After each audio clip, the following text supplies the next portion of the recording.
മാന്യപ്രേക്ഷകർക്ക് നമസ്കാരം. ഉണ്ണി ബാലകൃഷ്ണൻ നരേന്ദ്രമോദിക്ക് മാധ്യമങ്ങളെ ഭയമാണ് എന്നൊക്കെ പറഞ്ഞ് ലേറ്റസ്റ്റ് ആയിട്ട് രംഗത്തെത്തിയിട്ടുണ്ട്. മാധ്യമങ്ങളെ ഭയക്കുന്ന മോദി എന്നൊക്കെ പറഞ്ഞൊരു പ്രോഗ്രാം ഒക്കെ നടത്തിയിട്ടുണ്ട്. യഥാർത്ഥത്തിൽ നരേന്ദ്രമോദിക്ക് മാധ്യമങ്ങളെ ഭയമാണോ, അല്ലെങ്കിൽ എന്തുകൊണ്ടാണ് മാധ്യമങ്ങളെ അടുപ്പിക്കാത്തത്? ഇതിനൊക്കെ ഉത്തരം കുറച്ചു മുമ്പേ ഇതേ ഉണ്ണി തന്നെ പറഞ്ഞിട്ടുണ്ട്. അതും നമുക്ക് ഈ ഒരു വീഡിയോയിൽ മുന്നോട്ട് വെക്കാം. എന്നാൽ ഇക്കഴിഞ്ഞ മണിക്കൂറിൽ നമ്മുടെ കേരളത്തിലെ ഇടത് വലത് സുഡാപ്പി ജിഹാദി ടീമിന്റെ കയ്യടി നേടാൻ മോദിക്കെതിരെ പറഞ്ഞ പച്ചക്കള്ളം ഒന്ന് കേട്ടു നോക്കും. ഇതേ ഉണ്ണിയെ കൊണ്ട് തന്നെ നമുക്ക് മോദി എന്തുകൊണ്ട് അകറ്റി നിർത്തുന്നു എന്നും മുന്നോട്ട് വെക്കാം. ആദ്യം ഇതൊന്ന് കിട്ടും. ഒന്നാമത്, ഒരു പ്രധാനമന്ത്രി അന്യരാജ്യത്ത് പോയി അവിടുത്തെ മാധ്യമങ്ങളെ കാണുന്നത് നമ്മുടെ രാജ്യത്തെക്കുറിച്ചും അതിന്റെ മഹത്വത്തെക്കുറിച്ചും പറയാനാണ്, അല്ലാതെ വിദേശത്തിരുന്നു കൊണ്ട് ഇന്ത്യക്കാരെ അഭിസംബോധന ചെയ്യാനല്ല. അത് പോട്ടെ, രാജ്യത്തെ ജനങ്ങളോട് പ്രധാനമന്ത്രി നേരിട്ട് സംസാരിക്കുന്നതിൽ ആർക്കാണെന്നേ ഇവിടെ എതിർപ്പുള്ളത്? അദ്ദേഹം മൻ കി ബാത്തിലൂടെ സംസാരിക്കുന്നുണ്ട്, ദൂരദർശനിലൂടെ രാജ്യത്തെ അഭിസംബോധന ചെയ്യുന്നുണ്ട്. പോരാത്തതിന് വർഷത്തിൽ 4-5 തെരഞ്ഞെടുപ്പുകൾ നടക്കുന്ന രാജ്യമാണല്ലോ നമ്മുടേത്. അവിടെയൊക്കെ പോയി അദ്ദേഹം പ്രസംഗിക്കുന്നുണ്ട്. പക്ഷേ രാജ്യത്തെ പ്രധാന സംഭവങ്ങളെ കുറിച്ച് ഒരക്ഷരം മോഡി പാർലമെന്റിൽ പറയാറില്ല. അത് മണിപ്പൂർ ആയാലും ശരി, ഓപ്പറേഷൻ സിന്ദൂർ ആയാലും ശരി. നോക്കൂ, മാധ്യമങ്ങളെ കാണുന്ന പ്രശ്നമേ ഇല്ല. ഇതാണെന്നേ ഇന്നത്തെ സ്ഥിതി. അതാണ് ഇന്ന് ലോകം ചർച്ച ചെയ്തുകൊണ്ടിരിക്കുന്നത്. നിങ്ങൾ കേട്ടില്ലേ, മാധ്യമങ്ങളെ കാണുന്ന പ്രശ്നമേ മോദിക്കില്ല എന്നാ പറയുന്നത്. ഇതേ ഉണ്ണിയുടെ നാവ് കൊണ്ടു തന്നെ എന്തുകൊണ്ട് അകറ്റി നിർത്തുന്നു എന്നും നമുക്ക് മുന്നോട്ട് വെക്കാം. അതിനു മുമ്പേ ആയിട്ട് ഉണ്ണിയുടെ ഈ പച്ചക്കള്ളങ്ങൾ നിങ്ങൾ കേട്ടോ. വിദേശ രാജ്യത്തെത്തിയാൽ മോദി മാധ്യമങ്ങളെ കാണുന്നില്ല എന്ന്. വിദേശ രാജ്യത്തേക്ക് നരേന്ദ്രമോദി എത്തിയ കാലം മുതലല്ലേ, ഈ 2014 മുതലല്ലേ വിദേശ രാജ്യങ്ങളിൽ ജോലി ചെയ്യുന്ന അവിടെയുള്ള പ്രവാസികൾക്ക് ഇന്ത്യക്കാരൻ എന്ന് പറയുമ്പോൾ ഒരു വില പോലും കിട്ടൽ തുടങ്ങിയിട്ടുള്ളത്? ഇതൊരു വലിയ യാഥാർത്ഥ്യല്ലേ? വിദേശ രാജ്യങ്ങളിൽ ജോലി ചെയ്യുന്ന ആളുകൾ മത്സരിച്ച് അത് പറയാറില്ലേ? നരേന്ദ്രമോദിക്കറിയാം അവിടെ എത്തിയിട്ട് ആരെ കാണണം, ആരോട് സംസാരിക്കണം, എന്ത് ചെയ്യണം എന്നുള്ളത്. അത് വെറുതെ പറയല്ല. ഇന്ന് നമ്മുടെ രാജ്യത്തിന്റെ പുരോഗതിയില് മിക്കവാറും ഭൂരിപക്ഷം ഭാഗവും എന്ന് പറയുന്നത് നരേന്ദ്രമോദിയുടെ വിദേശ രാജ്യങ്ങളിലൂടെയുള്ള സന്ദർശനം കൊണ്ട് തന്നെയാണ് ഉണ്ടായിട്ടുള്ളത് എന്നൊക്കെ ബോധമുള്ള സകല മലയാളികൾക്കറിയാം. പിന്നെ നരേന്ദ്രമോദി ഇന്ന് ലോകത്തെ ഏത് രാജ്യത്തേക്ക് എത്തിയാലും ഇന്ന് ലോകമൊത്തം അത് വാർത്തയാവുന്നത് അതും നരേന്ദ്രമോദിയുടെ മികവാ. അത് ഈ കടിപിടി കൂടുന്ന മാധ്യമങ്ങൾക്ക് മുന്നിൽ തന്നെ വരണമെന്നൊന്നും ഒരു ഉണ്ണി ബാലകൃഷ്ണനും വാശി പിടിക്കേണ്ട യാതൊരു ആവശ്യമില്ല. ഇനി മറ്റൊന്ന് പ്രധാനപ്പെട്ടത് എടുത്തു പറയാനുള്ളത്, ഈ ഉണ്ണി പറയുന്നുണ്ടല്ലോ മണിപ്പൂരിനെ കുറിച്ച്, അതേപോലെ തന്നെ ഓപ്പറേഷൻ സിന്ദൂരിനെ കുറിച്ചൊന്നും നരേന്ദ്രമോദി മിണ്ടിയിട്ടില്ലോ എന്ന്. നാണല്ലേ ഈ പറയുന്ന ഉണ്ണി ബാലകൃഷ്ണന്? ഓപ്പറേഷൻ സിന്ദൂരിനെ കുറിച്ച് സൗദി അറേബ്യയിൽ നിന്ന് പറന്നിറങ്ങി രാജ്യത്തിന്റെ പ്രധാനമന്ത്രി നരേന്ദ്രമോദി രാജ്യത്തെ അഭിസംബോധന ചെയ്ത് ലോകം മൊത്തം ഉറ്റുനോക്കിയതാ. ഒരുപക്ഷെ ഈ പറയുന്ന ലോക്സഭയിൽ എത്തിയിട്ട് ഈ ഓപ്പറേഷൻ സിന്ദൂരിനെ കുറിച്ച് പറഞ്ഞില്ല എന്ന് തന്നെ അവിടെ നിൽക്കട്ടെ. മുംബൈ ഭീകരാക്രമണം ഉണ്ടായിരുന്നല്ലോ കോൺഗ്രസ് ഭരിച്ചിരുന്ന കാലത്ത്. മുംബൈ ഭീകരാക്രമണം ഒരു ദിവസത്തിലധികം നീണ്ടുനിന്ന, 24 മണിക്കൂറിലധികം നീണ്ടുനിന്ന, നമ്മളിൽപ്പെട്ട 175 പേരെ ഭീകരവാദികൾ കൊല ചെയ്ത ആ മുംബൈ ഭീകരാക്രമണത്തിന് കോൺഗ്രസ് പാർലമെന്റിൽ നിന്നൊക്കെ പ്രസംഗിച്ചിട്ടോ എന്തു ഉണ്ടായ പാകിസ്ഥാനെതിരെ ചെയ്തിട്ടുള്ളത്? ഒരു ചെറുവിരലനിക്കോ അമേരിക്കയെ പേടിച്ചിട്ട് കുനിഞ്ഞിരുന്നതല്ലായിരുന്നോ നമ്മുടെ രാജ്യത്ത് ഈ കോൺഗ്രസ്? 155 പേരെ കൊല ചെയ്തിട്ട് പാകിസ്ഥാനെതിരെ ഒരു അക്ഷരം വേണ്ടിയില്ല. എന്നാൽ നരേന്ദ്രമോദിയുടെ കാലത്ത് നമ്മളിൽപ്പെട്ട 26 പേരെ ഇല്ലാതാക്കിയതിന്, നമ്മുടെ സഹോദരിമാരുടെ സീമന്തരേഖയിലെ സിന്ദൂരം അയച്ചതിന് നമ്മൾ പാകിസ്ഥാന്റെ ഹൃദയത്തിലേക്ക് കയറി അടിച്ചില്ലേ? നമ്മൾ മറുപടി കൊടുത്തില്ലേ?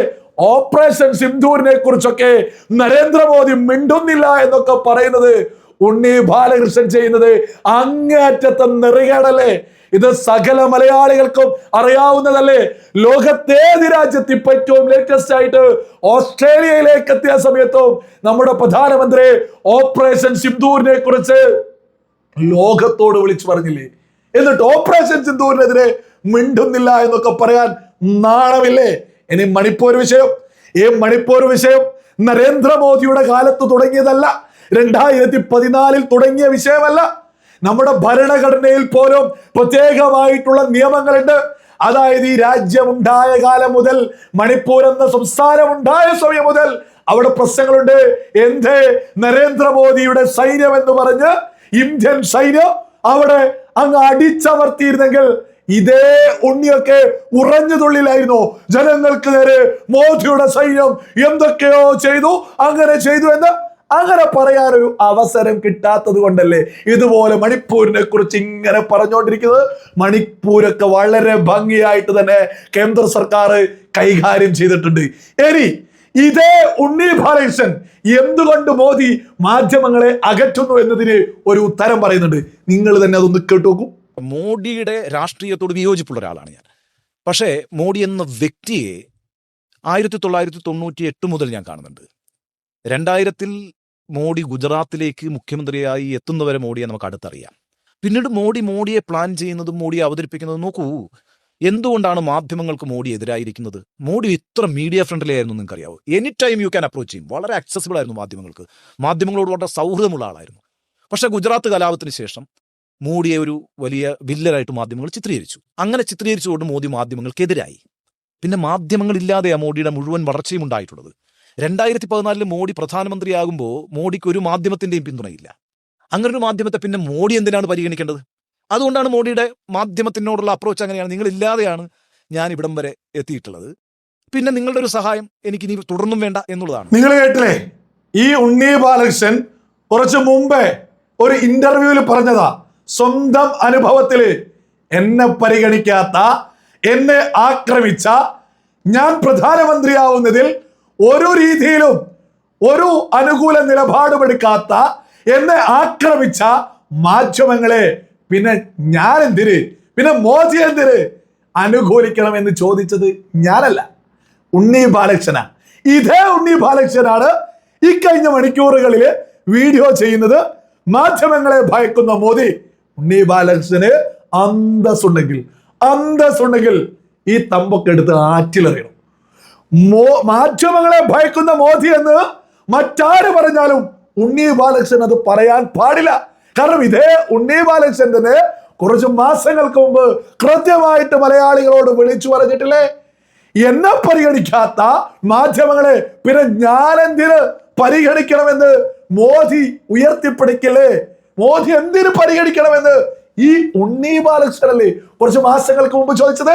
അതെ, എന്തിനു മാധ്യമങ്ങളെ, എന്നെ പരിഗണിക്കാത്ത മാധ്യമങ്ങളെ ഞാൻ എന്തിനു പരിഗണിക്കണോ? അത് ഞാനല്ല, ഉണ്ണി ബാലകൃഷ്ണൻ ചോദിച്ചതാ. അകലം മലയാളികളും തിരിച്ചറിയാം. ഇവിടെ ഇടതിന്റെയും വലതിന്റെയും തുടാപ്പികളൊക്കെ ഒരു കയ്യടി കിട്ടാനാണോ ഇമാതിരി കാര്യങ്ങളൊക്കെ മാധ്യമങ്ങളെ മോദിക്ക് ഒരു ഭയമില്ല. മോദി തങ്ങളെ ഏത് മനുഷ്യരാ അല്ല നിരന്തരം ഉപദ്രവിക്കുന്നവരെ മാറ്റി നിർത്താതിരിക്കുക? ഇതേ ഉണ്ണി തന്നെ പറഞ്ഞില്ലേ, ദൂരദർശനിലൂടെ സംസാരിക്കുന്നു, മൻ കി ബാത്തിലൂടെ സംസാരിക്കുന്നു. 3-4 വർഷം കൂടുമ്പോൾ രാജ്യത്ത് ഇലക്ഷൻ നടക്കുന്നു. ആ സമയത്ത് മോദി ജനങ്ങളോട് സംസാരിക്കുന്നു. പിന്നെ ഇനി ആരോടാ? തന്നെ നിരന്തരം ഉപദ്രവിച്ച മാധ്യമങ്ങളോടാണോ പിന്നെ മോദി സംസാരിക്കേണ്ടത്? മോദി ഇന്റർവ്യൂകളിലും മോദി സംസാരിക്കുന്നതൊക്കെ തന്നെ സകല മലയാളികളും കാണുന്നുണ്ട്. ഏത് ചാനൽ എടുത്തു നോക്കിയാലും മോദി മാധ്യമങ്ങളോട് സംസാരിക്കുന്നതും ഇന്റർവ്യൂവിലൊക്കെ പങ്കെടുക്കുന്നതൊക്കെ ആർക്കും കാണാൻ സാധിക്കും എന്നുള്ളത് മറ്റൊരു യാഥാർത്ഥ്യം. അതൊക്കെ അവിടെ നിൽക്കട്ടെ. മറ്റൊരു കാര്യം കൂടി പറയുന്നുണ്ട്. പാകിസ്ഥാൻ പോലും നമ്മുടെ രാജ്യത്തിനേക്കാൾ വലിയ കൊണാണ്ടറാണ് എന്നും പറഞ്ഞുകൂടി ഉണ്ണി എത്തിയിട്ടുണ്ട്. അതൊന്നും കേട്ടു. നരേന്ദ്രമോദിയുടെ റെക്കോർഡ് 0 കേട്ടോ. നോക്കൂ, ഇനി ഇന്ത്യയിലെ മാധ്യമ സ്വാതന്ത്ര്യത്തിന്റെ അവസ്ഥ എന്താണ്? വേൾഡ് പ്രസ് ഫ്രീഡം ഇൻഡെക്സ് 2026 പുറത്തുവിട്ട കണക്ക് പ്രകാരം ആകെ അവർ ലോകത്ത് പരിഗണിച്ചിരിക്കുന്നത് 180 രാജ്യങ്ങളാണ്. ആ 180 രാജ്യങ്ങളിൽ ഇന്ത്യയുടെ സ്ഥാനം എന്ന് പറയുന്നത് 157ാമത്തെ സ്ഥാനമാണ് കേട്ടോ. കഴിഞ്ഞ വർഷം നമ്മുടെ സ്ഥാനം 150 ആയിരുന്നു. അവിടെ നിന്നാണ് ഈ വർഷം 157ലേക്ക് മൂക്കും കുത്തി വീണിരിക്കുന്നത്. നമ്മുടെ തൊട്ടടുത്ത രാജ്യങ്ങളാണല്ലോ നേപ്പാളും ശ്രീലങ്കയും പാകിസ്ഥാനും ഒക്കെ. ഈ രാജ്യങ്ങളെല്ലാം വികസനത്തിന്റെ കാര്യത്തിൽ നമ്മളെക്കാൾ വളരെ പിന്നിലുമാണല്ലോ. പക്ഷേ മാധ്യമ സ്വാതന്ത്ര്യത്തിന്റെ കാര്യത്തിൽ അവരെല്ലാം നമ്മളെക്കാൾ മുന്നിലാണ്. എന്തിനേറെ മതരാഷ്ട്രങ്ങളായ പാകിസ്ഥാനും ബംഗ്ലാദേശും പോലും നമ്മളെക്കാൾ മുന്നിലാണ്. മാധ്യമ സ്വാതന്ത്ര്യത്തിൽ നമ്മളെക്കാൾ മുകളിലാണ് പോലും പാകിസ്ഥാനും ബംഗ്ലാദേശും. അതിനി ആ കണക്കുണ്ടാക്കിയവര് ഇനി എന്ത് കോപ്പിലെ കണക്കുണ്ടാക്കിയവരാണെങ്കിലും, ഇനി ഏത് കൊമ്പത്തെ കണക്കുണ്ടാക്കിയവരാണെങ്കിലും അതെടുത്തൊക്കെ ബോധമുള്ള ലോക ജനത എടുത്ത് ആറ്റിലറിയില്ലേ? ഈ പാകിസ്ഥാനിലും ബംഗ്ലാദേശിലും നമ്മളെക്കാൾ മികച്ചതാണ് എന്ന് പറയുമ്പോ ബംഗ്ലാദേശിന്റെ മുൻ പ്രധാനമന്ത്രി ഷെയ്ഖ് ഹസീന നമ്മുടെ രാജ്യത്ത് അഭയം തേടി മുന്നോട്ട് പോവല്ലേ?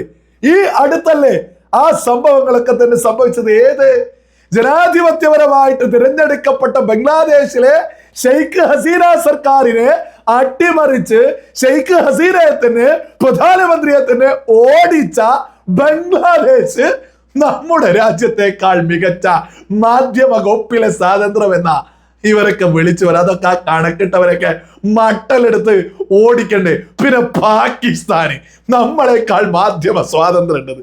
പിന്നെ മറ്റൊരു കാര്യം ഈ അവസരത്തിൽ എടുത്തു പറയേണ്ടതാ, കോൺഗ്രസ് ഭരിക്കുന്ന തെലങ്കാനയില് 2 ജേർണലിസ്റ്റുകളെ അറസ്റ്റ് ചെയ്തിരുന്നു. ഈ അടുത്ത് വലിയ വാർത്തയായിരുന്നു.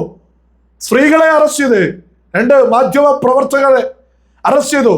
പുലർച്ചെ പോലീസ് പോയിട്ട് അറസ്റ്റ് ചെയ്ത മാത്രമല്ല, മറ്റൊരു പ്രാദേശിക ചാനലിലെ 3 മാധ്യമ പ്രവർത്തകരെയും കോൺഗ്രസിന്റെ സർക്കാർ അറസ്റ്റ് ചെയ്തിട്ടുണ്ടായിരുന്നു. ആദ്യം അറസ്റ്റ് ചെയ്ത 2 പേരും കോൺഗ്രസിന്റെ മുഖ്യമന്ത്രിക്കെതിരെ വിമർശനം ഉന്നയിച്ചതിന്. ഈ കോൺഗ്രസ് ഭരിക്കുന്ന തെലങ്കാനയിൽ മാധ്യമ പ്രവർത്തകരെ അറസ്റ്റ് ചെയ്താലും നമ്മുടെ രാജ്യം എന്താണ് കണക്കൂട്ടുക? ഈ അടുത്ത് നമ്മുടെ ആഭ്യന്തരമന്ത്രിക്കെതിരെ ഒരു കമന്റ് ഇട്ടത് ഞാൻ ഇവിടെ വാർത്ത കൊടുക്കാം. അതായത് ഒരു ആഭ്യന്തരമന്ത്രി രമേശ് ചെന്നിത്തലയ്ക്കെതിരെ FB-യിൽ കമന്റ് ഇട്ടു. RSS പ്രവർത്തകനെതിരെ കേസെടുത്തു. ആ കമന്റിൽ ഒരു വരി പോലും ഒരു തെറിയുമില്ല. കൃത്യമായ ഒരു വിമർശനമാണ് ഉന്നയിച്ചത്. അതിനെതിരെ പോലും കേരളത്തിൽ കോൺഗ്രസ് സർക്കാർ കേസെടുക്കുക. ഒരു കമന്റ് ഇട്ടതിനെതിരെ നരേന്ദ്രമോദി സർക്കാർ ഇന്നേ വരെയായിട്ട് എന്തെങ്കിലും കേസെടുത്തിട്ടുണ്ടോ?